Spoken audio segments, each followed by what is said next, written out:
దినదినము సన్నిధికి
లేదమ్మా నీలో దైవ ప్రణాళిక, లేదమ్మా కొంతైనా విశ్వాసము. దినదినము సన్నిధికి వస్తావమ్మా, క్షణ క్షణము దేవుని వాక్యం వింటావమ్మా. దినదినము సన్నిధికి వస్తావమ్మా, క్షణ క్షణము దేవుని వాక్యం వింటావమ్మా. మనసే మార్చుకోవాలి, నీ బ్రతుకే మాదిరవ్వాలి. ప్రేమనే నీవు పంచి క్రీస్తు సారూప్యంలో మారాలి. మనసే మార్చుకోవాలి, నీ బ్రతుకే మాదిరవ్వాలి. ప్రేమనే నీవు పంచి క్రీస్తు సారూప్యంలో మారాలి.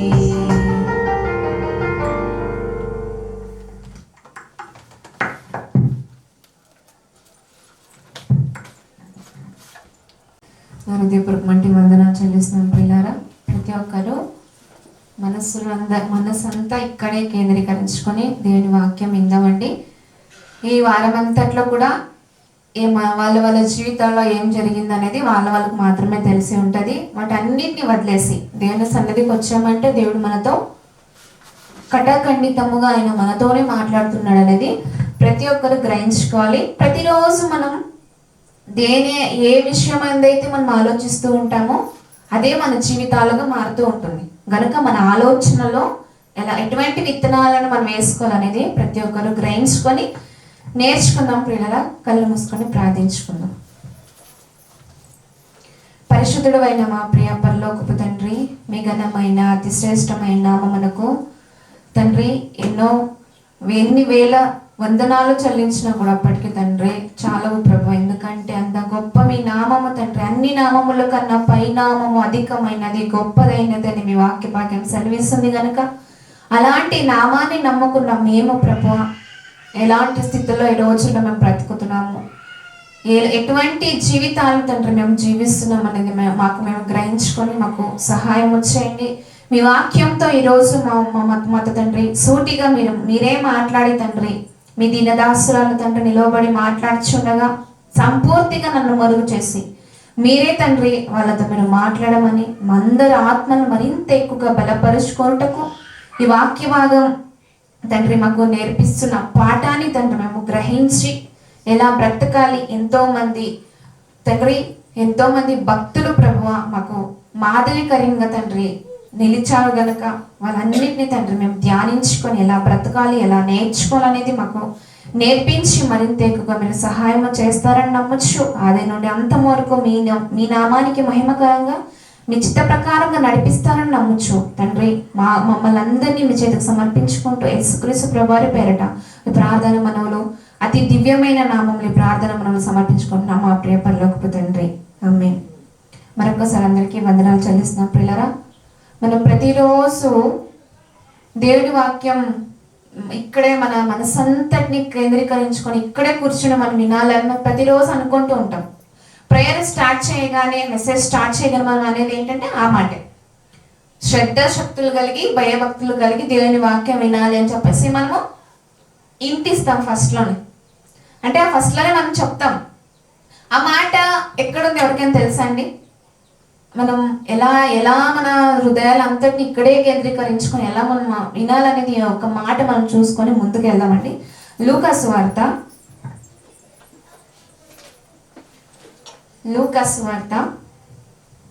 8వ అధ్యాయము. లూకాసు వార్త 8వ అధ్యాయము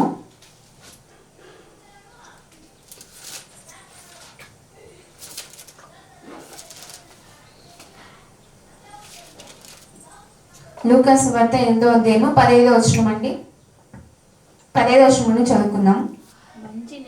మంచి నేల నుండు విత్తనమును పోలిన వారెవరనగా యోగ్యమైన మంచి మనస్సుతో వాక్యము విని దానిని అవలంబించి ఓపికతో ఫలించువారు.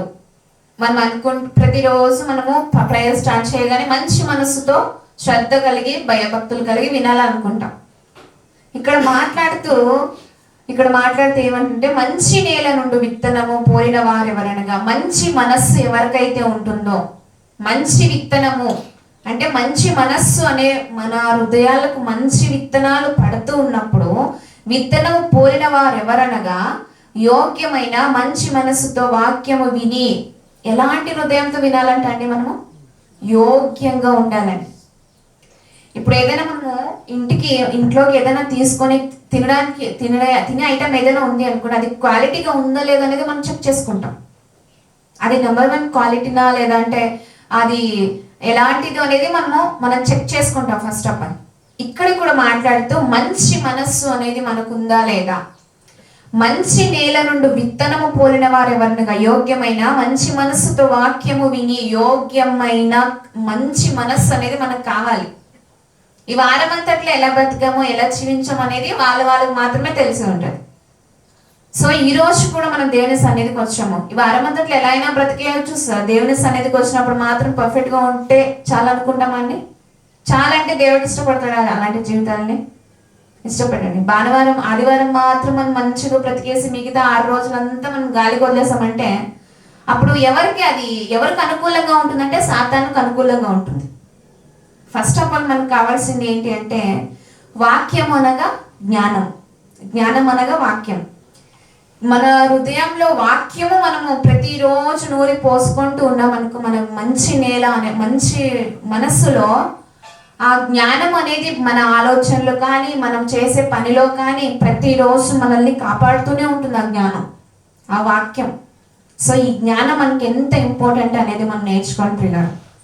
ఈ రోజుల్లో చాలా మంది ఎలా ఉంటున్నారంటే వాళ్ళ జీవితాలు ఎలా ఉన్నా పర్లేదు కానీ ఎదుటోళ్ళ జీవితాల్లో కెలగడానికి చూస్తూ ఉంటారు చాలా మంది. మన విశ్వాస జీవితం ఎలా ఉన్నా పర్లేదు, వాళ్ళు ఉన్నారా, వాళ్ళు పర్ఫెక్ట్ గా ఉన్నారా, వాళ్ళు లేదా, ఇది మనకు అవసరం లేదండి. మన జీవితాలు మనం పర్ఫెక్ట్ గా ఉన్నాయి లేదనేది మనం ఆలోచించుకోవాలి. ఎందుకంటే మనము కేవలం అసత్యంలో బ్రతకట్లేదండి, సత్యాన్ని మనం తెలుసుకున్నాం. ఈ రోజుల్లో సత్యం తెలుసుకున్న మనము ఎలా మనం జీవిస్తున్నాం. కొంతమంది అంటూ ఉంటారు కదా, బోధించే వాళ్ళు పర్ఫెక్ట్ గా ఉంటే చాలు, విశ్వాసులు ఎలా అయినా పర్లేదు అంటూ ఉంటారు కొంతమంది. అలా చెప్పడండి ఎక్కడైనా ఉందా బైబిల్లో? బోధించే వాళ్ళు మాత్రం పర్ఫెక్ట్ గా ఉంటే చాలు అని ఎక్కడ ఉండదండి. ప్రతి ఒక్కరు దేవుని పిల్లలు అని చెప్పుకుంటున్న వారు ఎవరైతే ఉన్నారో ప్రతి ఒక్కరు ఒకే రీతి. విశ్వాసము ఒక్కటేనా ఇంకెన్ని ఉన్నాయండి? విశ్వాసం ఒక్కటేనా ఇంకెన్ని ఉన్నాయి? క్రీస్తు ప్రభువు చెప్పారు విశ్వాసము ఒక్కటే. సో ఇక్కడ నించుని మాట్లాడే వాళ్ళకి కానీ ఇక్కడ వింటున్న వాళ్ళకి కానీ ఒక్కటే విశ్వాసం ఉండాలి. ఒకే రీతి పరిశుద్ధత చెప్పాడు ఆయన. కూర్చున్న వారికి ఒకలాగా, నించిన వారికి ఒకలాగా చెప్పలే ఆయన. సో మంచి మనస్సుతో మనం వినాలి. అలాంటి మనం వేరే వాళ్ళతో మనం కంపేర్ చేసుకోకూడదండి. కంపేర్ చేసినప్పుడు ఇంట్లో గొడవలు వస్తుంటాయి, మనకు మనస్పర్ధాలు పుడుతూ ఉంటాయి. వాళ్ళకున్నది వాళ్ళకు ఉంటుంది టాలెంటెడ్, కానీ దాన్ని గుర్తించక కొంతమంది అలా ఇలానే కంపేర్ చేసి మాట్లాడుతూ ఇన్స్టాల్ చేస్తూ ఉంటారు వాళ్ళని. గనుక అలాంటి వారుగా ఉండకూడదు. ఇక్కడ ఒక ఉదాహరణ చెప్తానండి. గాంధీ గారి బెల్లం స్టోరీ ఎంతమంది విన్నారండి? మహాత్మా గాంధీ మనకు అందరికీ తెలుసు కదా. ఆయన బెల్లం స్టోరీ అనేది ఒకటి ఉందండి, తెలుసు ఎవరికైనా? అక్కడ ఆయన సత్యవేద అన్వేషణ అనే ఒక బుక్ లో, ఆయన ఆత్మకథ అనే ఒక బుక్ లో రాసుకొని వచ్చాడు ఆయన జీవితంలో జరిగిన ఒక సంఘటన. అది ఏంటి అంటే ఆ ఉదాహరణగా ఆయన నిజంగా జీవితంలో జరిగిన విషయమే. దాన్ని మనం తీసుకున్నప్పుడు మనం ఆలోచించాల్సిన విషయం ఏంటి అంటే ఎదుటి వాళ్ళ జీవితాలను మనము పరీక్షించేటప్పుడు మన జీవితం మనం మొదటిగా పరీక్షించుకొని ఇతరులకు మనం చెప్పాలి అనే ఒక ఇంగిత జ్ఞానం మనకు వస్తుంది ఆయన స్టోరీ విన్నప్పుడు. ఏంటి అంటే ఆయన ఒక రోజున ఒక పెళ్ళైన స్త్రీ, ఆమెకు ఒక కుమారుడు ఉన్నాడట. ఆమెకు ఒక కొడుకు ఉన్నప్పుడు ఆ కొడుకు ఎప్పుడు బెల్లం ఎక్కువ తినేవాడట. ప్రతిరోజు బెల్లానికి అలవాటు పడిపోయాడట. ప్రతిరోజు తినేవంటే ఆ చిన్నపిల్లవాడికి ఏంటి అంటే గాంధీ అంటే చాలా ఇష్టం అంట, మహాత్మా గాంధీ. ఆయన చాలా ఇష్టపడుతూ ఉన్నప్పుడు ఆ పిల్లవాడు ఆ గాంధీజీ గారిని ఇష్టపడుతున్నప్పుడు ఆ తల్లి, నువ్వు తినకూడదు, ఈ బెల్లం తినకూడదు, నీకు డేంజర్ అవుతుంది, ప్రాణాపాయం వస్తుంది, నువ్వు సో తినొద్దు అని చెప్తున్నప్పుడు వినేవాడే కాదట. వెనుక ఉన్న టైంలో ఏం చేస్తుంటే గాంధీజీ గారు అంటే చాలా ఇష్టం కదా, ఆ రోజుల్లో చాలా ఇష్టం కదా, ఈ నా కొడుక్కి గాంధీజీ అంటే చాలా ఇష్టము. సో ఆయన చేతిలో చెప్పిస్తే అప్పుడైనా వదిలేసాడేమో తినేది, అప్పుడైనా మానుకుంటాడేమో ఈ అలవాటు అని చెప్పేసి ఆమె ఏం చేసిందంటే గాంధీజీ గారి దగ్గరికి ఒకసారి ఆమె కుమారుని తీసుకుని వెళ్ళిందంట. ఆయన అదేదో పని చేసుకుంటూ ఉన్న టైంలో వెళ్ళి, ఇలా నా కొడుకు ఇలా చేస్తున్నాడు, మీరంటే చాలా ఇష్టము, ఇలా చెప్పండి, మీరు చెప్తేనే అతడు వింటాడు, ఎందుకంటే నువ్వు అంటే చాలా ఇష్టము, నువ్వు చెప్తే వింటాడని చెప్పేసి ఆమె వెళ్ళి అట్లా చెప్పిందంట. ఆయన అన్నారట, కొద్ది రోజులు అయిన తర్వాత రామ్మ నువ్వు ఇక్కడికి మళ్ళీ అని. ఎందుకో ఏంటి అనేది ఆమెకు తెలీదు. ఒక వారం 2 వారాలు వదిలేసి విడుచుకొని మళ్ళీ నువ్వు రా అన్నాడు. అప్పుడు చెప్పకుండా సరే ఎందుకు అని చెప్పేసి ఆలోచించినప్పుడు మరి ఒక వారం 2 వారాలు వదిలేసి మళ్ళీ వెళ్ళిందట ఆమె. వెళ్ళిన తర్వాత ఎందుకు గ్యాప్ ఇచ్చారు, ఎందుకు మీరు అప్పుడే చెప్పి ఉండొచ్చు కదా అని అందట. అప్పుడు ఆయన చెప్పిన మాట ఏంటి అంటే, బెల్లం తినొద్దు అని నువ్వు చెప్పు నీ కొడుక్కి అంటున్నావు, కానీ నాకు కూడా అదే అలవాటు ఉందమ్మా అన్నాడట. నాకు కూడా కొంచెం అదే అలవాటు ఉంది, నేను కూడా బెల్లం అంటే నాకు చాలా ఇష్టము, సో నాకు కూడా అదే అలవాటు ఉంది, నాలో నేను దాన్ని ఉంచుకున్న తనకి ఎలా నేను చెప్పగలను. సో 2 వారాలు గ్యాప్ వదిలేసి నేను ఎందుకు రమ్మన్నానంటే, దాన్ని నేను మానుకొని నేను దాన్ని వదిలేసి దాని నుండి నేను దూరంగా ఉండి ఆ మాట చెప్తే నాకు వాల్యూ కనుక మళ్ళీ రమ్మన్నా నేను అన్నాడట. ఇక్కడ మనకు నేర్పించే పాఠం ఏంటి అంటే, ఎదుటి వాళ్ళ విశ్వాసాన్ని మనం పరీక్షించేటప్పుడు మనలో ఉన్న విశ్వాసము పర్ఫెక్ట్గా ఉందా లేదా అనేది మనం ఆలోచించుకోవాలి. ఆ 2 వారాలు నేను వదిలేస్తాను, దాని నుండి నేను దూరం అయిపోతాను, నేను కూడా మానుకుంటాను, తర్వాత నీ కొడుకు చెప్పే అర్హత నాకు వస్తుంది కనుక అని చెప్పేసి అలా అన్నాడటండి. ఇక్కడ కూడా మనం నేర్చుకోవాల్సినది ఏంటి అంటే, మనలో జ్ఞానము నింపుకుంటున్నప్పుడు ప్రతిరోజు ఇప్పుడు మనం పాట పాడుకున్నాం, దినదినము వాక్యాలు వింటూ వారాలు కూడా చర్చలకు వస్తూ మనం ఎన్నో నేర్చుకుంటూ ఉంటాం, జ్ఞానాన్ని మన హృదయంలో ఉంచుకుంటూ ఉంటాం. కానీ సాతాను ఏదో తలంపులు, వాడి తలంపులు, ఆయనకి అనుకూలంగా తలంపులు ఏదో ఒకటి మనల్ని టచ్ చేస్తాడు. ఎలా అయినా పడేయాలి, ఎలా అయినా ఇల్లు కూలిగొట్టేయాలి, ఎందుకంటే దేవుళ్ళు విశ్వాసంలో ఎక్కడ ఉండిపోతారో అని ఎదుటి వాళ్ళ మీద కోపం కానీ, ఎదుటి వాళ్ళ మీద అసూయ కానీ, ఇతరుల మీద ఏదైనా మనకు ఆ ఆలోచన, చెడు ఆలోచన మనకు పుట్టించడం కానీ ఏదో ఒకటి చేస్తూ ఉంటాడు. లేదా మన జీవితాలను మనం ఏదైనా నాశనం చేసుకోవడానికి మనం ప్రయత్నించినప్పుడు, అలాంటి సాతాను మనం పుట్టిస్తున్నప్పుడు జ్ఞానం అనేది మనం నింపుకుంటే ప్రియులారా, ఆ జ్ఞానము మనల్ని ఎల్లప్పుడూ ప్రతి క్షణము కాపాడుతూనే ఉంటుంది. మనం ఒక మాట చూసుకుందామండి. యాకోబు పత్రిక గనుక ప్రియులారా, మనము ఒకరితో మనం కంపేర్ చేసుకోకుండా ఫస్ట్ మనలో ఉన్న చెడును మనం వదిలేసి ఇతరులకు మనం చెప్పేవారుగా మనము ఉంటేనే మనకు వాల్యూ. అందుకే మీకు ఆ స్టోరీ చెప్పిన. గనుక ప్రియులారా, మరో మాట మనం చూద్దాము. యాకోబు పత్రిక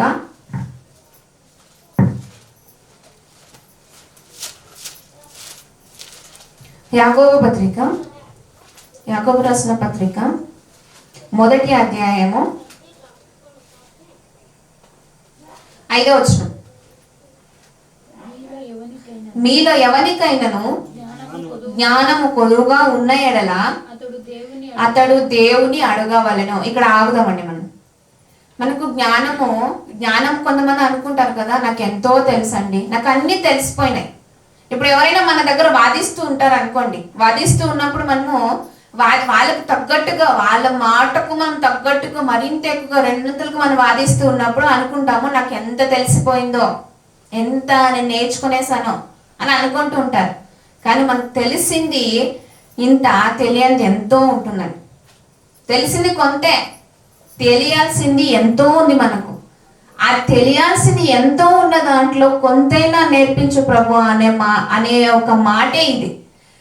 మీలో ఎవరికైనాను జ్ఞానము కొదువుగా ఉన్న ఎడల అతడు దేవుని అడగవలెను, అప్పుడు అతనికి అనుగ్రహింపబడును. ఆయన ఎవరిని గద్దింపగా అందరికీ ధారాళముగా దయచేయవాడు.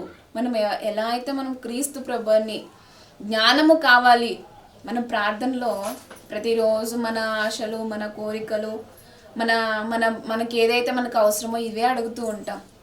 జ్ఞానం అనేది మనం మొదట సంపాదించుకుంటే, చాలాసార్లు జ్ఞానం గురించి విన్నాం మనం, కానీ ఈరోజు ఆ జ్ఞానం పొందుకుని ఒక భక్తుడు కూడా ఉన్నాడు. ఆయన గురించి కూడా మనం నేర్చుకున్నాం. ఇక్కడ మనకు కావాల్సింది మొదట మనకు జ్ఞానాన్ని మనకి ఇవ్వు ప్రభు అని చెప్పేసి ఆయన అడిగేవారుగా మనం ఉండాలి. అలా ఉన్నప్పుడే అప్పుడు అది అతనికి అనుగ్రహింపబడును. ఆయన ఎవరిని గద్దింపగా అందరికీ ధారాళముగా దయచేయవాడు. అయితే అతడు ఏమాత్రమును సందేహింపక విశ్వాసముతో అడగవలెను. ఎంత మాత్రము సందేహం అనేది ఉండకూడదండి. మనకు డౌట్ అనేది మనం ఉంటే మన లైఫ్లో ఉంటుంది. చాలాసార్లు చెప్పాను, డౌట్ అనేది మనం పడ్డామనుకో మన జీవితాలు అవుట్ అయిపోతాయండి. డౌట్ అనేది మనకు ఉండకూడదు. దేవుని ఎడల వేరే విషయంలో డౌట్ ఉన్నా పర్లేదు, కానీ దేవుని విషయంలో మాత్రము డౌట్ అనేది ఉండకూడదు. గనుక ప్రియులారా, ఆ మాట ఈ రోజున మనకు ఎంతో మంది భక్తి జీవితాలు మనకు నేర్పిస్తున్నప్పటికీ నేను చాలా మంది చరిత్రలు చెప్పానండి. చాలా మంది భక్తులు ఇలా బ్రతికారు, అలా బ్రతికారు. ఎంతమంది ఆ భక్తిని ఆదర్శంగా తీసుకొని ఎంతమంది బ్రతుకుతున్నారో నాకైతే తెలియదు. సంఘంలోకి వచ్చినప్పుడు ఒకలాగా, బయట ఉన్నప్పుడు ఒకలాగా. ఎవరైతే ఆ వేషధారణ కలిగి ఉంటారో అది వాళ్ళకి మాత్రము, దేవునికి మాత్రం తెలిసి ఉంటుంది. అందుకే ఆ స్టోరీ చెప్పగా అందుకే మనం ఫస్ట్ మనల్ని మనం సరి చేసుకుందాం, ఇతరులకు మనం చెప్దాం.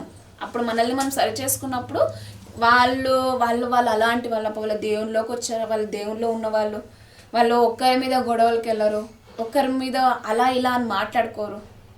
కొంతమంది నోట్లో చూడండి, ఎప్పుడు చూసినా వాళ్ళు ఎలా అంటే ఇతరుల సంసారాలు వాళ్ళు ఎలా ఉన్నాయి, వీళ్ళు ఇలా ఉన్నారు, వీళ్ళు ఇలా, వాళ్ళు దేవునిలో ఉన్నారు కదా, ఇలా చేస్తారా అలా చేస్తారా అని మాట్లాడతారు. సో అలా ఉండకూడదు ప్రియులారా. మనకు జ్ఞానం అనేది ఉంటే వాళ్ళు ఎన్ని మాటలు అనుకున్నా మనకు ఐ డోంట్ కేర్ అనుకోవాలి అంతే. ఎంత మనం జ్ఞానం దేవుని ఎందుకు మనం పర్ఫెక్ట్గా ఉన్నామా లేదనేది మనం ఆలోచించుకుందాం చాలు. ఇతరుల గురించి మనకు అవసరం లేదు, వాళ్ళు ఏమైనా అనుకోరు, మనకు అవసరం లేదు. మన జీవితాలు మనం చూసుకుందాం. దేవుడు మన జీవితం చూస్తున్నాడు. ఈ రోజున ఏదో ఒక విషయంలో మనము తప్పిపోయాము, పడిపోయామంటే రేపటి రోజున దేవుడు ఏదో ఒక విషయంలో మనల్ని లేవనెత్తుతాడు. దాన్ని మనం గ్రహించుకోవాలి. అలాగే మనము జ్ఞానాన్ని కోరేవారుగా మొదటిగా మనము జ్ఞానానికి ప్రాధాన్యత మనం ఇవ్వాలి. జ్ఞానమునకు మనం ప్రాధాన్యత ఇచ్చినట్లయితే మనకు తెలియకుండానే దేవుడు మనల్ని ఉన్నత స్థానంలోనికి ఏదో ఒక రోజు మనల్ని నడిపిస్తాడు. ఫస్ట్ మనకు కావాల్సింది అక్కడ మనం నేర్చుకున్నప్పుడు ఓపిక అనేది మనకు కావాలి. ఓపికతో ఫలించాలి. ఇప్పుడు ఒక విత్తనం వేసామండి భూమిలో, మంచి నేల ఒకటి ఉంది. ఆ నేలలో మనం ఒక విత్తనం వేసాం. విత్తనం వేసిన తర్వాత అది మొక్కగా మారి ఒక వృక్షంగా మారాలంటే కొంత సమయం పట్టుద్ది. ఫలించాలి అంటే మొక్కగా మారి తర్వాత ఒక మ్రానుగా మారాలంటే ఒక సమయం, ఒక పీరియడ్ జరుగుతూ ఉంటుంది అక్కడ. మనలో కూడా మనము ఇప్పుడు అది ఎలా అయితే దానికి ఎరువేసి నీళ్లు పోసి ఇలా చేస్తూ ఉంటామో అది పెరిగేంత వరకు మన జీవితాల్లో కూడా ఏదైనా మనం దేవుని ముందర మన ప్రార్థనలు ఆయన ముందర పెట్టినప్పుడు మనం ఫలించాలి అంటే మొదటిగా దేవుని వాక్యం చదువుతూ దేవునితో ప్రార్థిస్తూ ఆయనతో సత సంబంధాలు కలిగి ఆయనలో మనము ఎప్పుడు వర్ధిల్లినట్లయితే ఏదో ఒక రోజు ఆ చెట్టు ఆ ఒక మొక్క ఎలా అయితే చెట్టుగా మారుతుందో మన జీవితాల్లో కూడా మొక్కగా విశ్వాసంలో మొక్కగా ఉండొచ్చు, కానీ ఏదో ఒక రోజు మ్రానుగా మారుస్తాడు ఆయన. ఓపిక అనేది మనకు చాలా ఇంపార్టెంట్ అండి. సమాధానంగా నిరీక్షణ కలిగి జీవించేవారుగా ఉండాలి. అందుకే ఓపికతో మీరు ఫలించాలి. మంచి నేల పడే విత్తనం ఎలా అయితే మొక్కగా మారి మానుగా మారుతుందో మంచి వాక్యము మన హృదయంలో రోజు వేసుకుంటూ ఉంటాం. రోజు వేసుకుంటున్నప్పుడు మనం ఎలా అయితే ఆ గ్యాప్ అనేది మన మధ్యలో వస్తుందో మనకు గ్యాప్ అనేది ఉండాలి. అదే నిరీక్షణ. ఆ నిరీక్షణకు మనం చోటిచ్చేవారుగా ఉంటే ఏదో ఒక రోజు అంత రాను రీతిలో దేవుడు మనల్ని ఫలింపజేస్తాడు ఆయన. గనుక ప్రియులారా, మనం అలాంటి వారుగా జ్ఞానాన్ని కోరేవారుగా మొదటిగా ఉండాలి. ఆయన ధారాళంగా మనకి ఇస్తాడని ఏదైనా కానీ ఆయనకు తెలుసు నీకేమి కావాలో నాకేం కావాలో తెలుసు. కానీ మనం తెలిసినప్పటికీ కూడా ఏం చేశాడులే దేవుడు, ఇన్ని రోజుల నుండి మేము ప్రార్థిస్తున్నాం, ఇన్ని రోజుల నుండి మేము ఇచ్చేస్తున్నాం అని చెప్పేసి అనుకుంటాం. మనకు ఓపిక అనేది లేకపోతే ఇప్పుడు విత్తనం ఏగానం రానైపోవాలంటే అవుతుందో సాధ్యమనండి? అవ్వదు. సో మనకు ఏం కావాలంటే అక్కడ ఒక గ్యాప్ కావాలి, ఓపిక కావాలి. మన జీవితంలో కూడా అంతే. మనకు దేవుడు ఇయ్యకపోయినా ఆయన మనకు కన్న తండ్రి. ఫలించేవారుగా మనము ఉంటేనే ఏదో ఒక రోజు ఈ లోకంలో ఏది శాశ్వతం కాదు అని చెప్పేసి ప్రతిరోజు అనుకుంటూ ఉంటాం. సో ఏది శాశ్వతం కాదు అని చెప్పేసి మనం అనుకుంటున్న వాళ్ళు మనము ఎలా బ్రతకాలి, ఎలా జీవించాలి అనేది మనం నేర్చుకోవాలండి. ఇక్కడ ఆ ఒక భక్తుని నేను చూపిస్తున్నాను. ఆయన జ్ఞానంతో, ఆయన ఒక ప్రవక్త, ఆయన ప్రవక్త అయినప్పటికీ కూడా ఎంత జ్ఞానంతో బ్రతికాడు. ఇప్పుడు జ్ఞానం ఎక్కువగా నేర్పించే గ్రంథం ఏదైతే ఉందో ఒక గ్రంథం ఉందండి, తెలుసు ఎవరికైనా? అది జ్ఞానము, దేవుని యందు భయభక్తులు కలిగి ఉండుట, జ్ఞానం వెల్లడిపరుస్తూనే ఉంటుంది ఆ గ్రంథంలో. జ్ఞానము కక్కుతూనే ఉంటుంది జ్ఞానం. అందులో ఒక గ్రంథం ఉందండి, తెలుసు ఎవరికైనా పిల్లరా? సామెతలు. సొలొమోను అంటేనే మన జ్ఞానం అర్థమైపోతుంది కదండి. సొలొమోను గారు, ఆయనకున్న జ్ఞానం ఎంతో గొప్పది కదా ప్రియులారా. గనుక మనం ఆ జ్ఞానాన్ని మనం నేర్చుకుందామండి. సామెతల గ్రంథము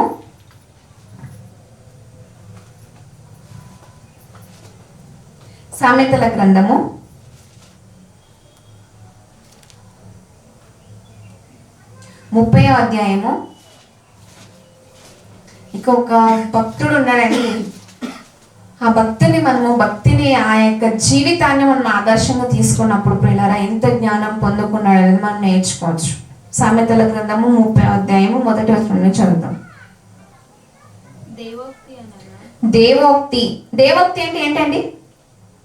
చాలాసార్లు మనకి వినపడ్డాయి పాటలో కూడా. తరతరములు అనే పాటలో దేవోక్తి లేని ఎడల, ఇక్కడే ఉంది చూడండి 18వ వచనంలో, 29వ అధ్యాయము 18వ వచనం. దేవోక్తి లేని ఎడల జనులు కట్టులేక తిరుగుదురు కదండి. దేవోక్తి అంటే ఏంటి? దేవోక్తి అంటే దేవుని మాటలు. దేవోక్తి అనగా ఆయన నోట నుండి వచ్చే మాటలు. ఆ మాటలు దేవోక్తి అనగా, దేవోక్తి లేని ఎడల జనులు కట్టులేక తిరుగుదురు. ఒక కట్టు అనేది మనకు లేకపోతే మన జీవితాలు ఎట్టు కొట్టుకుపోతాయి అనేది తెలియదండి కదా ప్రియులారా. కట్టు అనేది మనకు చాలా ఇంపార్టెంట్. అందుకే దేవుని మాటలు లేని ఎడల జనులు కట్టు లేక తిరిగిపోతారు. ఇష్టానుసారంగా జీవించేవారుగా వాళ్ళు మారిపోతారు అనేది ఇక్కడ భావం. ఇక్కడ 30వ అధ్యాయంలో మనం చూస్తే ప్రియులారా, ఇక్కడ మాట్లాడుతూ చదవండి. దేవోక్తి అనగా యాకే కుమారుడైన ఆగూరు పలికిన మాటలు. ఇక్కడ ఆగుదామండి. ఇక్కడ ఎవరు కుమారుడైన మాటలు మాట్లాడుతున్నారండి? దేవోక్తి అనగా అనగా యాకే కుమారుడైన ఆగూరు. ఎంతమంది విన్నారండి ఆగూరు గారి గురించి? ఆగూరు అనే భక్తుడిని ఇక్కడ మనకి ఎక్కడ కనిపించదండి. ఇంకా ఆయన పుట్టు పూర్వతాలు ఎక్కడ మనకు బైబిల్ గ్రంథంలో కనిపించవు. ఈ ఒక్క అధ్యాయంలో తప్ప, ఈ యొక్క ప్రసంగంలో తప్ప. ఈ అధ్యాయం అంతా ఒక ప్రసంగముగానే మనం భావించవచ్చు. ఆయన చేసిన ఒక ప్రసంగం. ఎవరు వినలేదండి ఆగూరు గారి గురించి? ఎవరు వినలేదు. సో ఇక్కడ ఈరోజు మనం నేర్చుకున్నాం ఆయన గురించి. ఇక్కడ మాట్లాడుతూ అనగా యాకే కుమారుడైన ఆగూరు. ఆగూరు వాళ్ళ నాన్న పేరు వచ్చేసి యాకే. ఆయన కుమారుడైన ఆగూరు పలికిన మాటలు, ఆ మనుష్యుడు ఇతియేలునకును ఉక్కాలనకును చెప్పిన మాట. ఆయనకు ఒక 2 శిష్యులు ఉన్నారండి. ఆగూరు గారికి 2 శిష్యులు. ఆ శిష్యుల పేరు వచ్చేసి ఇతియేలునకును ఉక్కాలనకును శిష్యులు. ఆయనకు శిష్యులు ఉన్నప్పుడు వాళ్ళకి చెప్తూ ఉన్నాడు, కొంత జ్ఞానం అక్కడ వెల్లడి పరుస్తూ ఉన్నాడు. దేవుని గూర్చిన మాటలు మనకి ఈ మాటలు మనం 30వ అధ్యాయం నుండి మనము ఈ 33వ వచనం వరకు మనం చూస్తూ ఉన్నప్పుడు మనకు ఎన్నో జీవిత సత్యాలను మనకు నేర్పిస్తూ ఉన్నాడండి ఆయన ఆగూరు గారు. ఇంకెక్కడ ఆయన చరిత్ర మనకు కనిపించదు. చరిత్రలో ఆయన లేడు అని మనం అనుకుంటాం, కానీ ఈ జ్ఞానాన్ని ఈ బైబిల్ గ్రంథంలో లిఖించబడి ఆయన యొక్క జ్ఞానము మనకి ఎన్నో జీవిత సత్యాలు మనకు నేర్పిస్తూ ఉంటాయి. ఏ చరిత్రలో మనకు కనిపించదు. ఏ గ్రంథంలో కూడా ఆయన పేరు అనేది మనకు వినిపించదు ఈ బైబిల్లో, ఈ ఒక చోట తప్ప. సో ఆయనే ఒక చరిత్రగా మారాడు. ఆయన చరిత్రలో లేకపోయినప్పటికీ కూడా ఆయన జ్ఞానంతో ఆయనే ఒక చరిత్రగా మారాడు. సామెతలు అనగానే మనం కేవలం సొలొమోను గారే అనుకోకూడదండి. చాలా మంది కూడా అక్కడ వేరే భక్తులు కూడా అక్కడ రాశారు దేవుని వాక్యాన్ని. గనుక ప్రియులను మనం నేర్చుకుందామండి. ఇతియేలునకును ఉక్కాలనకును చెప్పిన మాట, నిశ్చయముగా మనుష్యులలో నా వంటి పశుప్రాయుడు లేడు. ఇక్కడ ఆయన మాట్లాడితే ఏమంటున్నాడంటే, చాలా జ్ఞానం ఉంది అని మనం అనుకుంటున్నాం, కానీ ఆయన మాట్లాడితే ఏమంటున్నాడంటే మనుష్యులలో నా వంటి పశుప్రాయుడు లేడు అంటున్నాడండి. నాకు అన్నీ తెలుసు అని మీరు చాలా అనుకుంటారే, కానీ నాకైతే ఏం తెలియదని నేను తెలుసుకున్న కొంతే, తెలియాల్సింది ఎంతో ఉంది అని చెప్పేసి ఆయన మాట్లాడుతూ, పశుప్రాయ అంటే ఇంకా చిన్న పిల్లవాడి లెక్క. నా వంటి పశుప్రాయుడు లేడు, నరులకున్న వివేచన నాకు లేదు. నేను జ్ఞానాభ్యాసము చేసుకున్నవాడను కాను, పరిశుద్ధ దేవుని గూర్చిన జ్ఞానము పొందలేదు. ఆకాశమునకెక్కి మరలా దిగిన వాడెవడు? తన పిడికిళ్లతో గాలిని పట్టుకున్న వాడెవడు? బట్టలో నీళ్లు ముట్టుకున్న మూట కట్టిన వాడెవడు? ఇక్కడ క్వశ్చన్ మార్క్ వస్తుందండి మనకు. గాలిని ఎవరైనా పట్టుకోగలరా అండి? గాలిని ఎవరైనా పట్టుకోగలరా? పట్టుకోలేము. కానీ దాని స్పర్శ అనేది మనకు తెలుస్తూ ఉంటుంది కదండి. ఇక్కడ కూడా కొన్ని క్వశ్చన్స్ మార్క్. గాలిని ఎవరు పట్టుకోగలరు? పట్టుకున్న వాడెవడు? బట్టలో నీళ్లు మూట కట్టిన వాడెవడు అంటున్నాడండి. ఇక్కడ బట్టలు, ఒక బట్ట తీసుకుని, ఒక క్లాత్ తీసుకుని మనము దాంట్లో నీళ్లు మూట కట్టుకోగలమా? కట్టుకోలేము. ఇక్కడ అదే క్వశ్చన్లో ఆయనలో తిరుగుతూ ఉన్నాయి. అంత జ్ఞాని అని చెప్పేసి మనం అనుకోవచ్చు, కానీ మనకు తెలిసిపోయింది అని చెప్పేసి కొంతమంది ఎగరెగిరి పడుతూ ఉంటారు. వాక్య దేవుడు, నేను బైబిల్ ఇన్నిసార్లు చదివేశానండి, అన్నిసార్లు చదివేసాను చెప్పేసి ఎగరెగిరి పడతారు. అందుకే మాట్లాడి అన్నీ ఉన్న వాళ్ళు అణిగి మణిగి ఉంటారు, ఏమీ లేని వాళ్ళే ఎగరెగిరి పడుతూ ఉంటారు. అంత జ్ఞానం తెలిసిన వాళ్ళు కూడా అణిగి మణిగి ఉంటారు. ఏం లేని వాళ్ళు కొంతవరకు తెలుసుకొని మాత్రం నాకు అది తెలిసిపోయింది, ఇది తెలిసిపోయింది అని మాట్లాడుతుంది. అలా ఉండి కూడా ఇక్కడ మాట్లాడుతూ, ఎవరు బట్టలో నీళ్లు మూట కట్టిన వాడెవడు? భూమి యొక్క దిక్కులన్నిటిని స్థాపించిన వాడెవడు? క్వశ్చన్ మార్క్ కనిపిస్తుంది అక్కడ మనకు. స్థాపించిన వాడెవడు? ఆయన పేరేమో, ఆయన కుమారుని పేరేమో నీకు తెలిసి ఉన్నదా? దేవుని మాటలన్నీ పుటము పెట్టబడినవే. ఆయనను ఆశ్రయించు వారికి ఆయన కేడము, ఆయన మాటలతో ఏమీ చేర్చకము. ఆయన నిన్ను గద్దించినేమో, అప్పుడు నీవు అబద్ధిక్కడ వగుదువు. ఆయన మనల్ని గద్దిస్తే, వాక్యంతో మనం అది ఇది అని చెప్పుకుంటున్నాం. మనం ఏదైనా మనకు గద్దింపు మనకు రాగానే మనం ఏదైనా అబద్ధికుడు అయిపోతావేమో అని చెప్పేసి ఇక్కడ మాట్లాడుతున్నాడు. మనకు అది తెలుసు ఇది తెలుసు అని మనం చెప్పుకోవడం కాదు ప్రియుల, మనకు తెలియాల్సింది ఎంతో ఉంది. గనుక ఇక్కడ మాట్లాడుతూ అబద్ధికుడు అయిపోదేమో, దేవా నేను నీతో 2 మనవులు చేసుకొనిచున్నాను. ఇదంతా క్వశ్చన్ మార్క్ ఆయనకు తిరుగుతూ ఉంది. ఆయన హృదయంలో తిరుగుతూ ఉన్నప్పుడు ఆయన దేవునితో 2 మనవులు మాత్రం కోరుకుంటున్నాడు. ఆ మనవులు మనం చూద్దామండి. దేవా నేను నీతో 2 మనవులు చేసుకొనిచున్నాను, నేను చనిపోక ముందు వాటిని నాకు అనుగ్రహింపుము. ఆయన 2 కోరుకుంటున్నాడు ఆయన జీవితంలో. మన జీవితాల్లో మనం ఏం కోరుకుంటున్నాం అనేది మనం గ్రహించుకోవాలి ఈరోజు. గనుక ప్రియులారా మనం చూద్దాం. ఇక్కడ చదవండి 7వ వచనం నుండి మరలా ఇంకొకసారి. దేవా నేను నీతో 2 మనవులు చేసుకొనిచున్నాను, నేను చనిపోక ముందు వాటిని నాకు అనుగ్రహింపము. వ్యర్థమైన వాటిని, అబద్ధములను నాకు దూరముగా నుంచుము. పేదరికమునైనను ఐశ్వర్యమునైనను నాకు దయచేయకుము. తగినంత ఆహారము నాకు అనుగ్రహింపుము. ఎక్కువైన ఎడల నేను కడుపు నిండిన వాడని నిన్ను విసర్జించి యెహోవా ఎవడని అందునేమో, లేక బీదనై దొంగలి నా దేవుని నామమును దూషింతునేమో. ఈ మాట మనం చాలాసార్లు విన్నాం కదండి. ఎక్కువ వద్దు, తక్కువ వద్దు. ఇన్ని రోజులు మనం ఎవరు అనుకున్నాం? ఈ మాట రాసింది ఎవరు అనుకున్నామని? సొలొమోన్ అనుకున్నాం. అక్కడే మనం పప్పులో కాలేసాం. అక్కడ కాదు. కానీ ఇక్కడ మనం ఎవరు రాశారు ఈ అధ్యాయాన్ని అనేది మనం గ్రహించుకోవాలి. సొలొమోన్ గారు కాదు ఇక్కడ చెప్తూ మాట్లాడుతూ, ఆయన యాకే కుమారుడైన ఆగూరు గారు చెప్పిన మాట ఇది. ఎక్కువ వద్దు ప్రభు, ఆయన 2 మనవులు చేసుకుంటున్నాడండి ఆయన జీవితంలో. నేను చనిపోకముందు ఇవి మాత్రం నెరవేర్చు ప్రభు, నాకు ఇవి చాలు, ఇంకేం వద్దు. ఆయన జ్ఞానం చూడండి, ఎంత గొప్ప జ్ఞానం నేర్చుకుంటున్నాడు ఆయన. దేవుని పాదాల చెంత కూర్చుని ఎంత గొప్ప జ్ఞానం అండి. ఇక్కడ మాట్లాడుతూ పేదరికము నేను చనిపోకముందు వాటిని నన్ను అనుగ్రహింపుము. వ్యర్థమైన వాటిని, అబద్ధములను నాకు దూరముగా నుంచుము. వ్యర్థము, దావీదు గారు మాట్లాడుతుంటారు, వ్యర్థమైన వాటిని చూడకుండా నా కన్నులు త్రిప్పివేయము. వ్యర్థమైన వాటిని, ఇప్పుడు మన ప్రపంచమే మన చేతుల్లోనికి వచ్చేసింది సెల్ ఫోన్ ద్వారా కదా ప్రియులారా. ఆ సెల్ ఫోన్ ద్వారా మనకు ఎన్నో వ్యర్థమైన వాటిని మనకు కనిపిస్తూ ఉంటాయి. ఆయన చేసుకొచ్చిన నిబంధన ఈరోజు మనము కూడా దేవుని యందు మనం చేసుకోవాల్సిన నిబంధన. వ్యర్థమైన వాటిని అబద్ధములు నాకు దూరముగా నుంచుము. నా నోటలో అబద్ధాలు రాకుండా నన్ను కాయుము, నన్ను కాపాడము. నేను చనిపోక ముందు నాకు ఇవి అనుగ్రహించు ప్రభు అని చెప్పేసి ఆయన మనవులు అక్కడ దేవునితో ఆయనకు నడుస్తున్న చర్చ్. మనము కూడా ప్రార్థించేటప్పుడు మనం ఈ మనవులు చేసుకోవాలి ప్రియులారా. చాలా మంది పేదరికమునైనను ఐశ్వర్యమునైనా నాకు దయచేయకము, తగినంత ఆహారం నాకు అనుగ్రహింపుము. ఇది ఒక ప్రార్థన అండి, ఆయన చేసిన గొప్ప ప్రార్థన. ఈరోజు మనం ప్రార్థనలో ఏ ఉంచుతున్నాం దేవుని ఎదుట? తగినంత ఉన్నందుకు చాలా ప్రభు.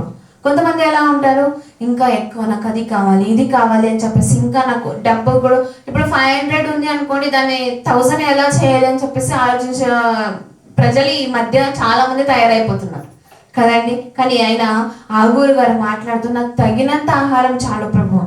ఎందుకంటే ఐశ్వర్యం ఎక్కువైపోయి నేను దూషిస్తానేమో, ఐశ్వర్యం ఎక్కువైపోయి నువ్వెవడుగా ఉంటావే అంటానేమో అనే ఒక భయం ఆయనలో, భయం, ఆయన దేవుని భయం మనకు కనపరుస్తూ ఉంది. ఆయన ఒక జ్ఞానం, ఎంత గొప్ప జ్ఞానం అండి ఈ జ్ఞానం. ఇలాంటి జ్ఞానం మనకి ఎంతో అవసరం ప్రియులారా. చాలా ఐశ్వర్యంగా నేను ఏదైనా ఐశ్వర్యం ఎక్కువైపోయి నువ్వెవడవో యెహోవా ఎవడని దూషింతనేమో, లేకుంటే తక్కువగా నేను బీదవాడును అయిపోయినప్పటికీ కూడా ఏదైనా దొంగలిస్తానేమో, దొంగలించి నీ నామానికి అవమానపరుస్తానేమో అని చెప్పేసి ఆయన మాట్లాడుతున్నాడు ప్రియులారా. ఈరోజు మనము ఏ ఒక్కటిగా నీతి మనకు కావాల్సింది, ముఖ్యంగా ఫస్ట్ ఆఫ్ ఆల్ జ్ఞానము, తర్వాత నీతి, ఆయన ఏందో ప్రార్థన, భయభక్తులు. ఈ 4 మనకుంటే ప్రియులారా మనం దేన్నైనా జయించగలమండి. జ్ఞానం మొదట కావాలి, తర్వాత ప్రార్థన, ఆయన ఎందు భయభక్తులు, నీతి. నీతి అనేది ప్రియులారా మనకు ఉన్నట్లయితే నిజంగా అంటే మనము కూటికి బీదవాడైనప్పటికీ కూడా నీతికి ఎప్పుడూ కోటీశ్వరుడే కదండి. కూటికి మనం బీదవాళ్ళు అవ్వచ్చు, కానీ నీతిగా బ్రతికే వాళ్ళకు అదే కోట్ల సంపాదన. అందుకే మనము నీతికి ప్రాధాన్యత ఇవ్వాలి ఫస్ట్ ఆఫ్ ఆల్. మన జీవితాలు ఎప్పుడు ముగిసిపోతే మనకు తెలియదు. సో అంతలోగా మన నీతి జీవితాలను మన ఇప్పుడు ఆగూరు అనే ఆయన ఒక పేరుకు ఒక అర్థం వస్తుందండి, సమకూర్చువాడు. ఆయన ఏం సమకూర్చుకున్నాడండి? జ్ఞానాన్ని సమకూర్చుకున్నాడు ఇక్కడ ఆగూరు గారు.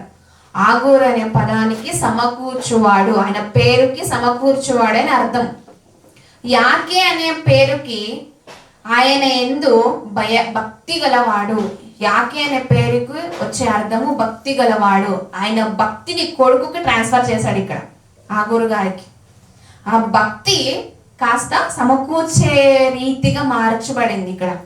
యాకే గారి పేరుకి భక్తి గలవాడు వస్తే, ఆగూరు ఆ పేరుకి సమకూర్చువాడు, ఆయన జ్ఞానాన్ని సమకూర్చుకుంటున్నాడు. కనుక మనము బీదరికమైన నాకు వద్దు ప్రభువా, పేదరికమైన నాకు వద్దు ప్రభు, ఐశ్వర్యం కూడా నాకు వద్దు అని చెప్పేసి ఆయన మనవి చేసుకుంటున్నాడు దేవునితో. సో ఈ యొక్క వచనము రాసింది ఆగూరు గారు. ఇన్ని రోజులు మనం సొలొమోను గారు అనుకున్నాం. సో మనం వదిలేసి ఆగూరు గారు రచించిన మాటలు, ఆయన జ్ఞానం ఇక్కడ వెల్లడిపరుస్తున్నాడు.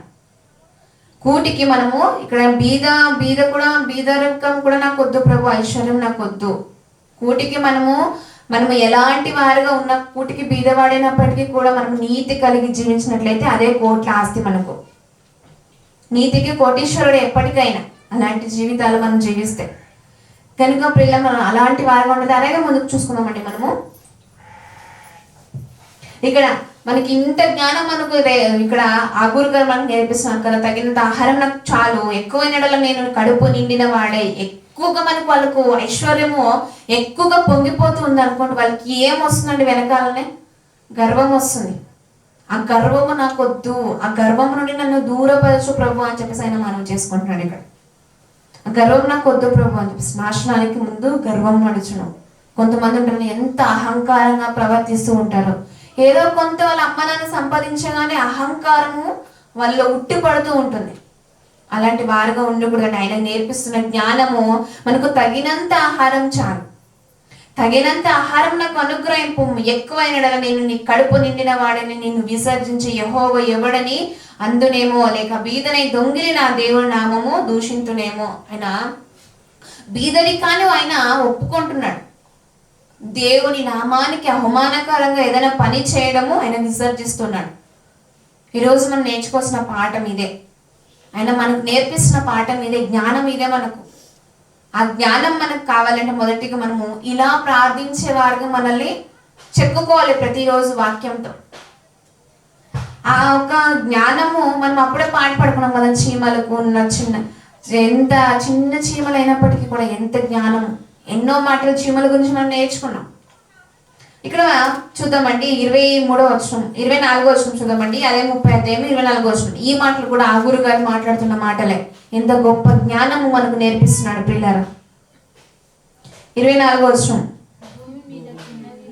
భూమి మీద చిన్నవి 4 కలవు, అయినను అవి మిక్కిలి జ్ఞానము గలవి. చీమలు బలము లేని జీవులు అయినను అవి వేసవిలో తమ ఆహారమును సిద్ధపరచుకొనును. చిన్న కుందేళ్లు బలము లేని జీవులు అయినను అవి పేటు సందులలో నివాసములు కల్పించుకొనును. మిడతలకు రాజులేడు, అయినను అవన్నీ పట్టులో తిరిగి సాగిపోను. బల్లిని చేతితో నీవు పట్టుకొనగలవు, అయినను రాజుల గృహములు అది ఉండును. ఈ 4టికి ఎంతో జ్ఞానం ఎంతో జ్ఞానం దేవుడు ఇచ్చాడటండి. ఇంత చిన్న జీవులకు జ్ఞానం వెల్లడి పరుస్తున్నాయే అవి. ఇంత గొప్పగా ఆయన సారూప్యంలో, ఆయన రూపంలో మనల్ని చెక్కి ఉన్నాడు. మనం ఎంత జ్ఞానంతో నడుచుకుంటున్నాం ఈ రోజులో. వాటన్నిటిని మనం మన గుప్పెట్లో మనం ఉంచుకోవచ్చు కదండి. మన గుప్పెట్లో మనం ఉంచుకోవచ్చు వాటిని, ఈ 4 జీవులను, చిన్న జీవులను. అది చీమలు బలము లేనిగా ఉన్నప్పటికీ కూడా వేసవిలో జ్ఞానంతో ఆహారాన్ని ఎలా సమకూర్చుకోవాలి అనేది నేర్చుకుంటాయట. తర్వాత చిన్న కుందేళ్లు బలము లేని జీవులు అయినను అవి పేటు సందులో నివాసము కల్పించుకోను. పేటు సందులు అంటే బండరాయిలు, పెద్ద పెద్ద బండరాయిలు ఉంటాయి చూడు ప్రియులారా. అలాంటి స్థలాల్లో అలాంటి స్థలాల్లో కూడా అవి వాటి ఇల్లుని కట్టుకుంటాయంట. అంటే ఆ కట్టుకునే కొన్ని పక్షులు మనం యూట్యూబ్లో చూస్తున్నప్పుడు ప్రియులారా, వాటి ఇల్లులో ఎంత గొప్పగా తయారు చేసుకుంటూ ఉంటాయో. అంటే వాటికి ఉన్న జ్ఞానం. వాటికంటే శ్రేష్ఠులు మనం కాదా ఈ రోజున? ఇంత జ్ఞానం మనం నేర్చుకుంటున్నాం. మనము ఏదో ఒక మనం ఫెయిల్యూర్ మన జీవితంలో అయిపోయినప్పటికీ కూడా ఆ జ్ఞానాన్ని మనం వదిలేసేవారుగా ఉంటే ఎంత దేవుని నామానికి అవమానమే అది. ప్రతిరోజు వాక్యం వింటూ ఉన్నావు, దేవుని సన్నిధికి వెళ్తూ ఉంటావు, ఈ రోజు నువ్వు ఇంత జ్ఞానం లేకుండా ఎలా నడుచుకున్నావు అనే మాట వస్తూ ఉంది అంటే మన దగ్గరికి, అప్పుడే దేవుని నామానికి అవమానం. అంటే మనము జ్ఞానము మనం వదిలేసిన వారైతే ఇటువంటి మాటలకు మనం చోటిస్తాం. ఇక్కడ మాట్లాడుతూ ఆయన అంటున్నాడు కదా, ఇన్ని చిన్న జీవులకి ఇంత జ్ఞానం ఉంది కదా, ఆయన స్వరూపంలో మనల్ని చెక్కి ఉన్నాడు కదా, ఆయన రూపాన్ని మనకి ఇచ్చాడు కదా, మనం ఎంత జ్ఞానంతో నడుచుకుంటున్నాం. అదే మనకి ఇంపార్టెంట్ అండి. అందుకే మనకి ఏదైనా ప్రాబ్లం మనల్ని తట్టుతూ ఉన్నప్పుడు మన బ్రతుకు బండి అనే దానికి సుఖ దుఃఖాలే చక్రాలు కదా ప్రియులారా. ఆ మాట మనం చూద్దామండి. తర్వాత ఇక్కడికే వద్దాం. ప్రసంగి గ్రంథము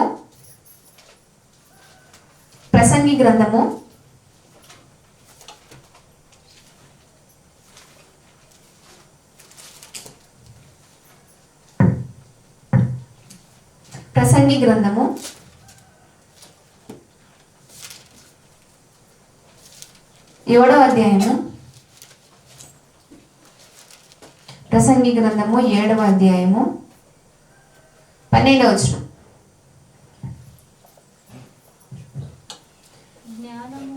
జ్ఞానము ఆశ్రయాస్పదము, ద్రవ్యము ఆశ్రయాస్పదము, అయితే జ్ఞానము దాన్ని పొందిన వారి ప్రాణమును రక్షించును.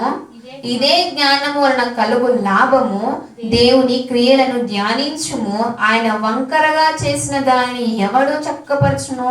సుఖ దినమునందు సుఖముగా ఉండుము, ఆపద్దినమునందు యోచించుము. యోచించాలంటే మొదట మనకు కావాల్సింది, మొదట మనం ప్రాధాన్యత ఇవ్వాల్సింది జ్ఞానానికి. దేవుని వాక్యము, దేవుని జ్ఞానం మనలో ఉండినట్లయితే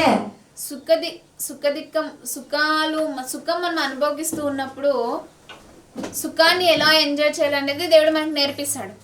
ఆపద మనకు వచ్చింది ఈ రోజున, బాధ మనల్ని అంటుతూ ఉంది ఈ రోజున. ఇక్కడ మాట్లాడుతూ అంటున్నాడు కదండి. ప్రసంగి అంటే ఎవరండి? ప్రసంగి అంటే ఇంతసేపు మనం మాట్లాడుకున్నాం. ప్రసంగి అంటే ఎవరు? సొలొమోను గారు. సొలొమోను గారికి ఉన్న పేరే ఇంకో పేరే ప్రసంగి.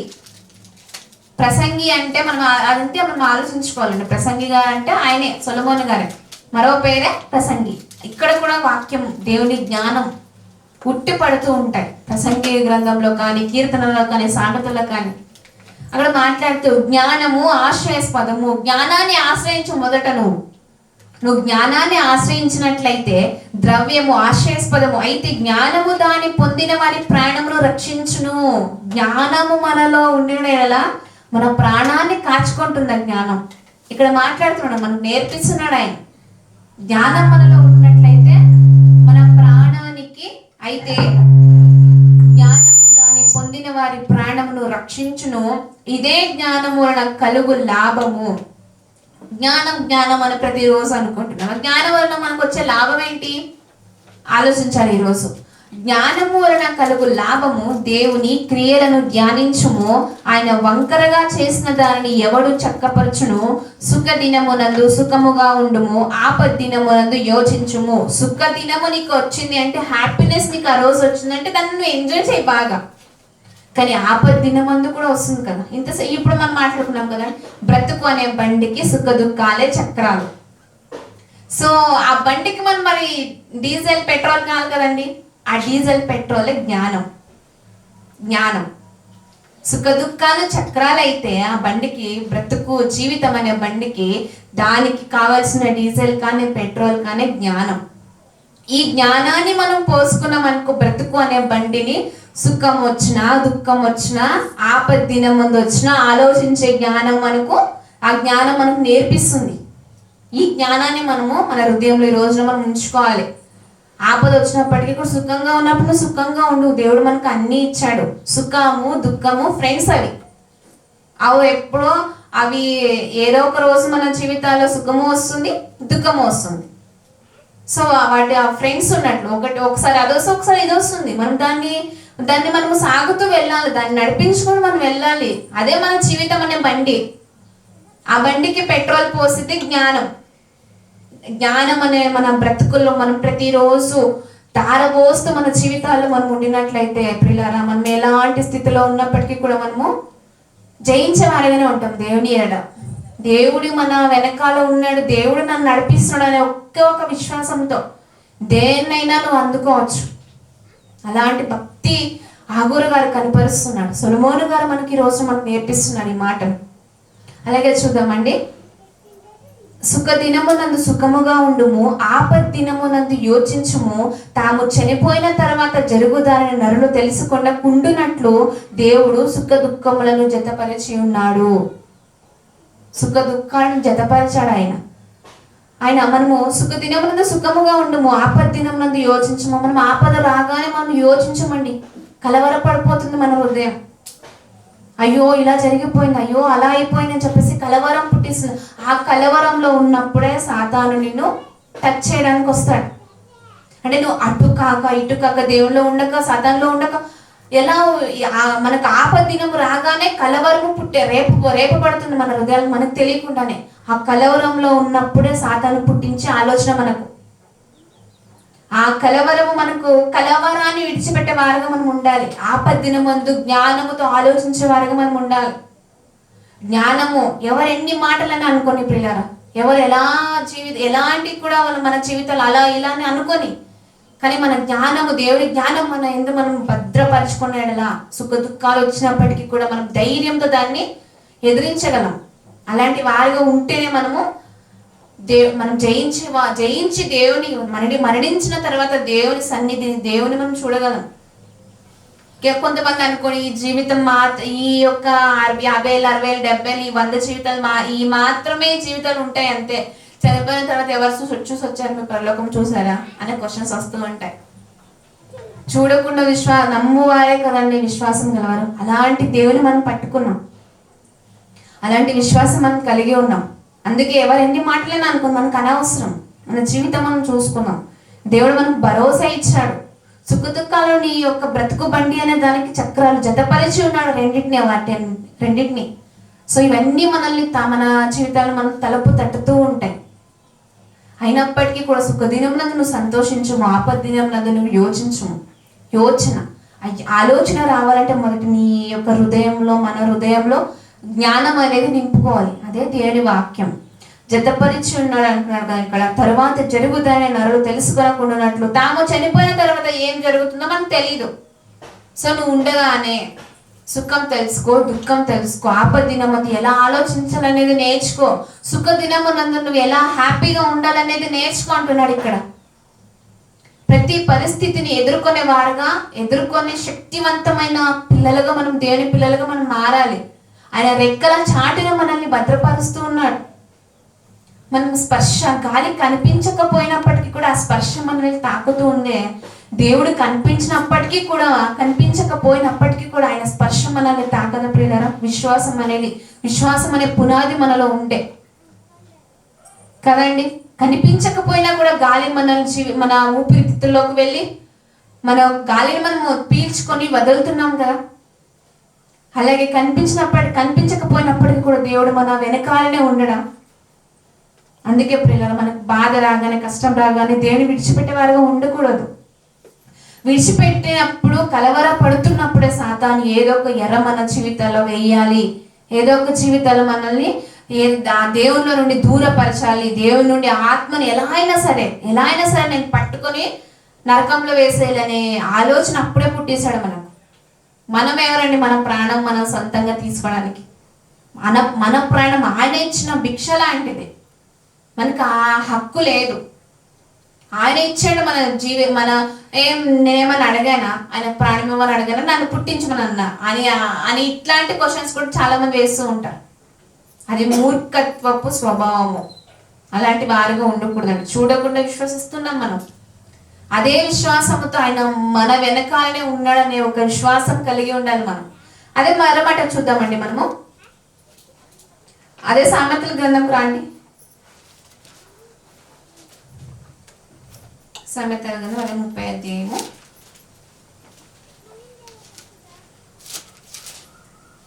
ఇక్కడ ఒక మాట చూసుకొని మనం ముగించుకుందామండి. ఇక్కడ మనం చూసాం కదండి, భూమి మీద చాలా చిన్నవి 4 అయినప్పటికీ కూడా జ్ఞానంతో నడుచుకుంటున్నాయి. జ్ఞానంతో వాటి ఇల్లును కట్టుకుంటున్నాయి. ఎంతో ప్రయాస అయినప్పటికీ ఈరోజు మన ప్రాబ్లమ్స్ నాకంటే ఇంకెవరికి ఉండవండి ప్రాబ్లమ్స్, నాకంటే బాధలు ఇంకెవరికి ఉండవు అనుకుంటూ ఉంటాం. కానీ చాలా మందికి మనకంటే ఎక్కువ ప్రాబ్లమ్స్ ఉంటాయండి. ఎక్కువ బాధతో కృంగిపోతూనే ఉంటారు, నశించిపోతూనే ఉంటారు. వాళ్ళతో మనం పోల్చుకున్నప్పుడు అరే వాళ్ళ బాధ కన్నా నా బాధ చాలా చిన్నది అనుకుంటాం. ఆ కుందేళ్లకు ఉన్న జ్ఞానము, ఆ చీమలకు ఉన్న జ్ఞానము బల్లితో, మిడతలతో పోలుస్తున్నాడు. వాటికి ఉన్న జ్ఞానం కన్నా మీకు గొప్పగా నేర్చాను కదా. ఆ జ్ఞానం మీరు దేనికి యూజ్ చేస్తున్నారు ఈ రోజు? అండి దేవుడు మనల్ని క్వశ్చన్ మార్క్ వేస్తున్నాడు ఈ రోజు. ఆ జ్ఞానం మనం దేని కొరకు మనం వాడుతున్నాం అనేది మనం గ్రహించుకుందామండి. అదే ప్రసంగి గ్రంథము, సామెతల గ్రంథము 30వ అధ్యాయము.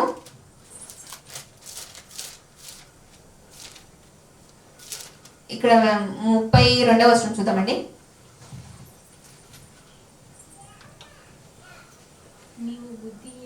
నీవు బుద్ధిహీనుడవై అతిశయపడి ఉండిన ఎడల, కీడు యోచించి ఉండిన ఎడల నీ చేతితో నోరు మూసుకొనుము. పాలు తరచగా వెన్న పుట్టును, ముక్కు పిండగా రక్తము వచ్చును, కోపము రేపగా కలహము పుట్టును. ఇక్కడతో ఎండ్ అయ్యాడండి ఆ గురుగారు. ఇక్కడతో ఎండ్ చేసి ఈ మాటలు చెప్పేసి ఆయన మళ్ళీ ఇంకెక్కడ మనకు ఆయన గురించి ఒక పుట్టు పూర్వతారో మనకు ఎక్కడిగా కనిపించవు. ఇక్కడనే ఇదంతా మీరు ఇంకా ఫ్రీగా ఉన్నప్పుడు ఇదంతా చదివితే ఎంతో గొప్ప జ్ఞానము ఆ గురుగారు నేర్పిస్తుంటాడు. నాకు చాలా తెలుసు అనుకుంటా, కానీ ఇది చాలా చిన్నది దేవుని ఎదుట, చాలా చిన్నది ఈ జ్ఞానం. కానీ మన జీవితాల సత్యాలను ఆయన మనకు నేర్పిస్తున్నాడు. ఈరోజు మనకి ఎంతో మాదిరికరం అండి ఈ మాటలు, ఎంతో మాదిరికరంగా దేవుడు మనకు నేర్పిస్తున్నాడు ఈ రోజున. నీవు బుద్ధిహీనుడవై, ఇంత వాక్యం ఇంత జ్ఞానం నువ్వు తెలుసుకున్నావే, వాటికన్నా 4 జీవుల కన్నా, చిన్న జీవుల కన్నా నీకు జ్ఞానము నేను ఎక్కువ ఇచ్చాను కదా.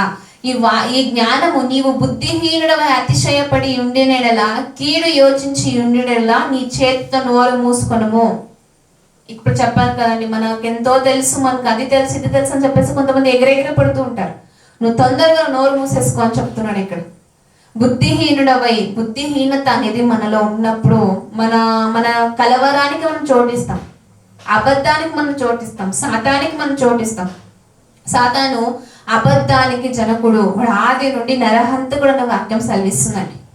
అలా అంతుకుని చేతిలోకి మనం పడాలా, జీవాన్ని మనం చనిపోయిన తర్వాత అప్పటికీ కూడా మరలా జీవం ఇచ్చే క్రీస్తు ప్రేమను మనము ఆశ్రయించాలనేది మనం ఈరోజు మనము గ్రహించుకోవాలి. మన సెల్ఫ్ చెక్ మనం చేసుకోవాలి.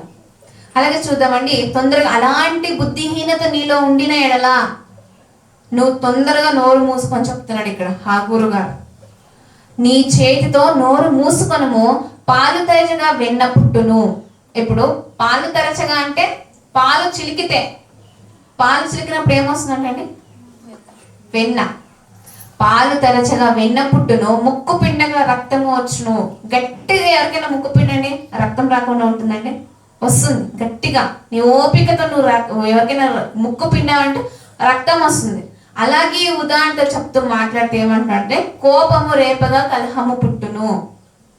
జ్ఞానం ఉన్నవాడో ఎవడును ఎదుటి వాళ్ళకు కోపాన్ని రేపడు కదండి.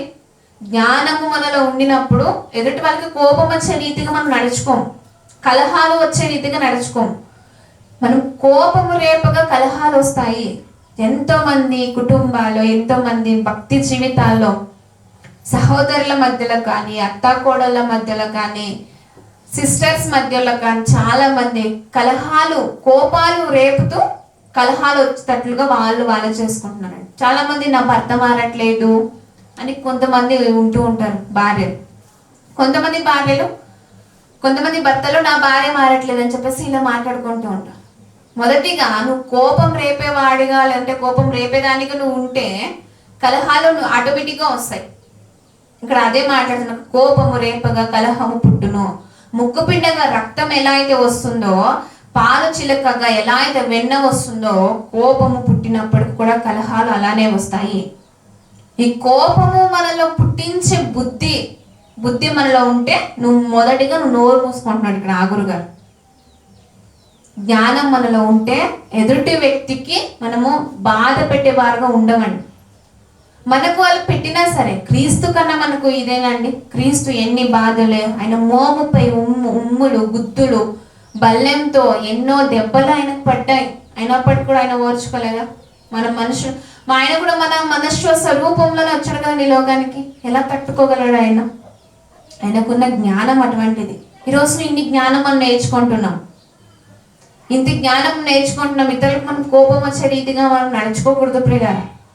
ఎక్కువగా మనకి ఎక్కడ జరుగుతుంటాయని కుటుంబాల్లో జరుగుతూ ఉంటాయి. భార్య భర్తల మధ్యలో కలహాలు, కోపాలు, ఒకరికొకరు కోపాలు కోపం ఎవరో ఒకరు కోపం పుట్టిస్తారండి. అప్పుడు కలహాలు మొదలైతాయి. అప్పుడు జీవితాలు విచ్ఛిన్నముగా అయిపోతున్నాయి. ఎన్నో కుటుంబాలు పగిలిపోతున్నాయండి. అలాంటి జ్ఞానం లేకుండా అజ్ఞానంతో నడుచుకుంటూ కుటుంబాలు నశించిపోతున్నాయండి. మొదటిగా నీ జీవితంలో, నీ యొక్క హృదయంలో ఉన్న జ్ఞానము ఎదుటి వ్యక్తితో నువ్వు ఆ జ్ఞానంతో నడుచుకునే రీతిగా నేను ఉన్నానా లేదనేది పరీక్షించుకోండి ఫస్ట్ ఆఫ్ ఆల్. అలా పరీక్షించుకున్న వారైతే జ్ఞానముకు మనము విలువిచ్చిన వారు అవుతాం. ఆ గురువు గారికి పేరు సమకూర్చుకోవడం, ఆయన జ్ఞానాన్ని సమకూర్చుకున్నాడు. ఈరోజు మనకి ఏ పేరున్నా పర్లేదు, కానీ మనం జ్ఞానం సమకూర్చుకుంటున్నామా లేదా?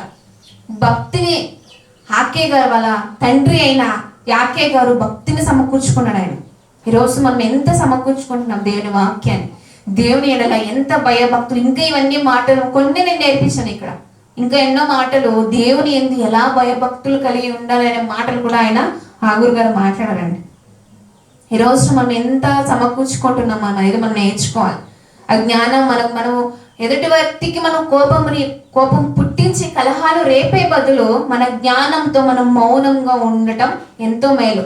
మొదటికి మనకు ఉండాల్సిన జ్ఞానం ఏంటి అంటే, ఎక్కడ మాట్లాడాలో, ఎక్కడ మాట్లాడకూడదు, ఎక్కడ నెగ్గాలో, ఎక్కడ మనము ఎక్కువగా మనం మాట్లాడేవారుగా మనం ఉండాలి. ఎక్కడ నెగ్గాలో, ఎక్కడ తెగ్గేవారుగా మనము తెగ్గాలనేది మనం నేర్చుకోవాలి ప్రియులారా. అలాంటి జ్ఞానం మనకు ఉండినట్లయితే ఏదైనా మనల్ని తట్టినప్పుడు, ఎలాంటి ప్రాబ్లం అయినా మనకు తట్టినప్పుడు మనం ఎదుర్కొనే శక్తి మనకు దేవుడు ఇస్తాడు. మొదటిగా జ్ఞానం మనము రోజు రోజుకి మన ఆత్మలకు నూరి పోసే వారుగానే ఉండాలి. మనం కలహాలు పుట్టించే రీతిగా మనం ఏ ఒక్కరు ఉండకూడదండి. కలహాలు అనేది మన జీవితంలో పుట్టించేవారుగా ఉంటే జ్ఞానం మనం రోజు కోల్పోతూ ఉంటాం. మనమే లేకపోతే మనం ఎదుటి వారికి ఎలా మాదిరికరంగా జీవించగలమండి? ఈరోజు దేవుడు మనతోనే మాట్లాడుతున్నాడు. నా ద్వారా కేవలం నా నోరు మాత్రమే మాట్లాడుకుంటున్నాడు, కానీ వాడుకుంటున్నాడు ఆయన. కానీ ఈ మాటలన్నింటినీ దేవుని మాటలే. ఆయన మనస్సు అయిన బైబిల్, ఆయన మనస్సు అయిన గ్రంథం ఇది. ఆయన మనస్సుతో మాట్లాడుతున్న ఒక్కొక్క మాట మన జీవితాలను తాకాలండి. ఆ మాటలు కేవలం ఇక్కడ వచ్చినప్పుడు మనం వినేసి వదిలేసేవారుగా ఉంటే అది దేవుని నామానికి అవమానమే. ఆయన మళ్ళీ ఆయన సిలువ వేసేవారుగానే మనం ఉంటాం. ఆయన ప్రేమను మనం గుర్తిద్దాం. ఫస్ట్ ఆఫ్ ఆల్ ఆయన జ్ఞానము నీకు ఇవ్వాలి. జ్ఞానం ఉంటే నువ్వు ఎక్కడికి వెళ్ళినా రాజువే కదండి. జ్ఞానము అనేది నీలో పనిచేసినప్పుడు ఎంతమంది ఎలాంటి మాటలు అనుకున్నప్పటికీ కూడా నీ జ్ఞానంతో నువ్వు పర్ఫెక్ట్గా ఉన్నావు అని నీకు దేవునికి మాత్రం తెలిసి ఉంటే అది చాలండి. నువ్వు రాజుగా రాణిగా బ్రతికినట్లే. ఆ జ్ఞానాన్ని మనం సంపాదించుకుందాం. ఈరోజు ఆగురు గారు నేర్పించిన జ్ఞానం, ఆయనకు నాకు ఇంత తెలిసినప్పటికీ కూడా ఇంకా ఎంతో తెలియాల్సి ఉంది అని చెప్పేసి అని అనుకుంటున్నాడు. ఆయన మాట్లాడుతున్నాడు శిష్యులతో చెప్పుకుంటూ. ఇంత గొప్ప ప్రసంగం ఆయన చేశాడు ఆ రోజున. ఆ ప్రసంగం ఈరోజు మనకు మాదిరి కాదా అనేది మనం గ్రహించుకునే ప్రియులారా, ఈ యొక్క మాటలన్నింటినీ మన హృదయాల్లో దేవుడు నూరంతులుగా ఫలించును గాక. ఆమెను కన్ను మూసుకొని ప్రార్థించుకున్నాం.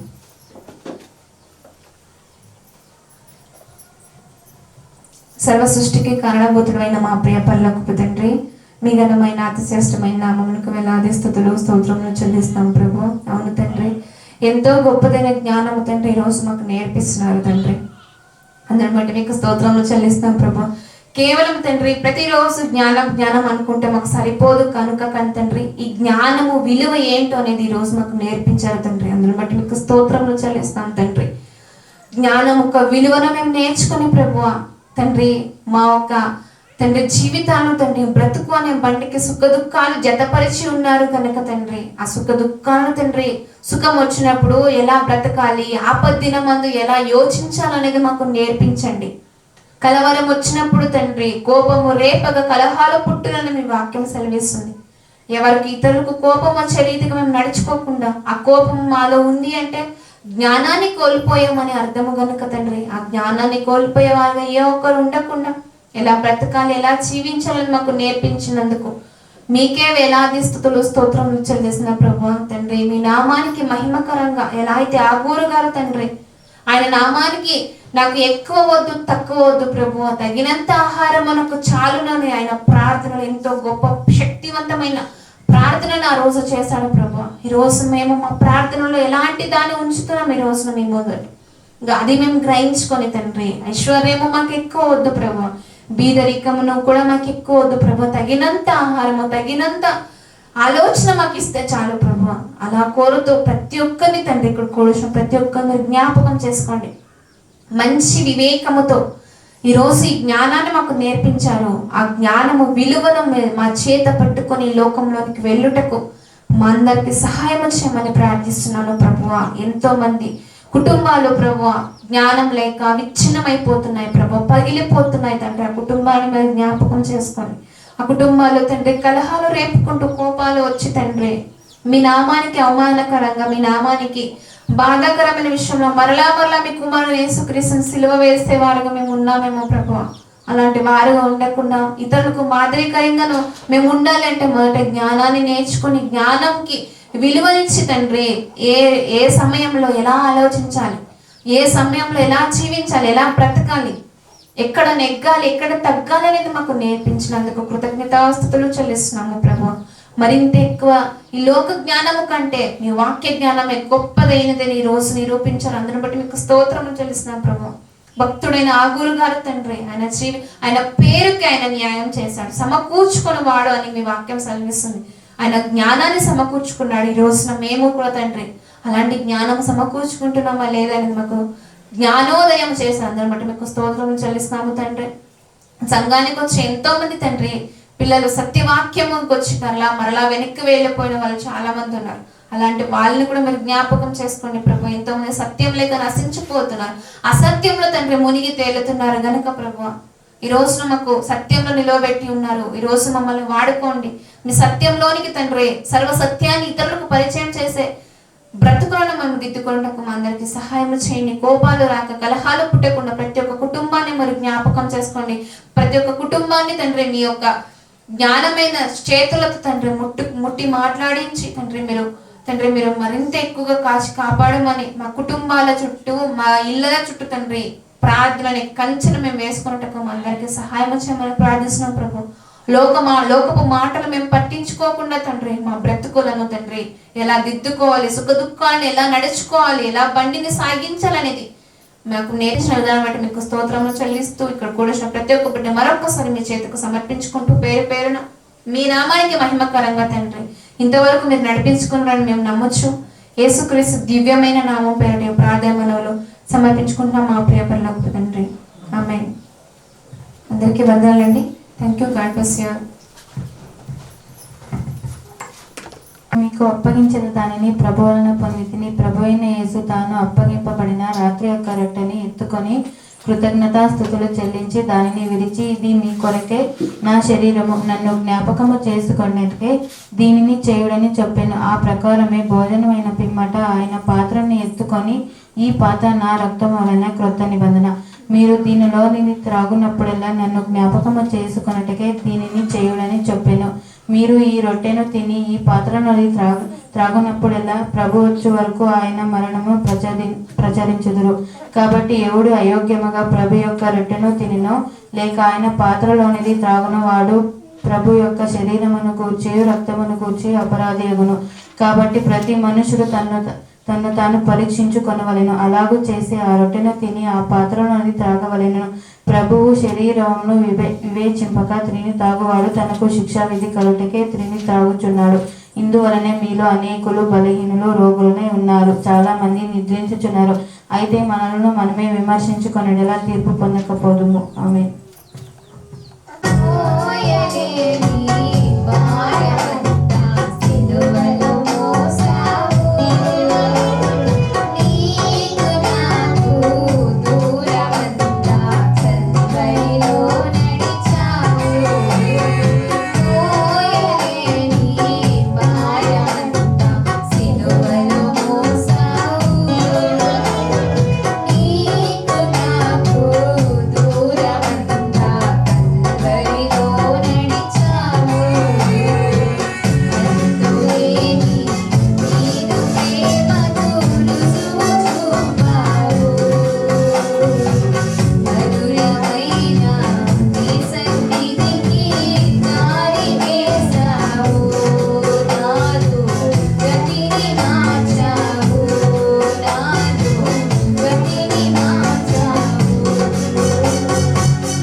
చిరతన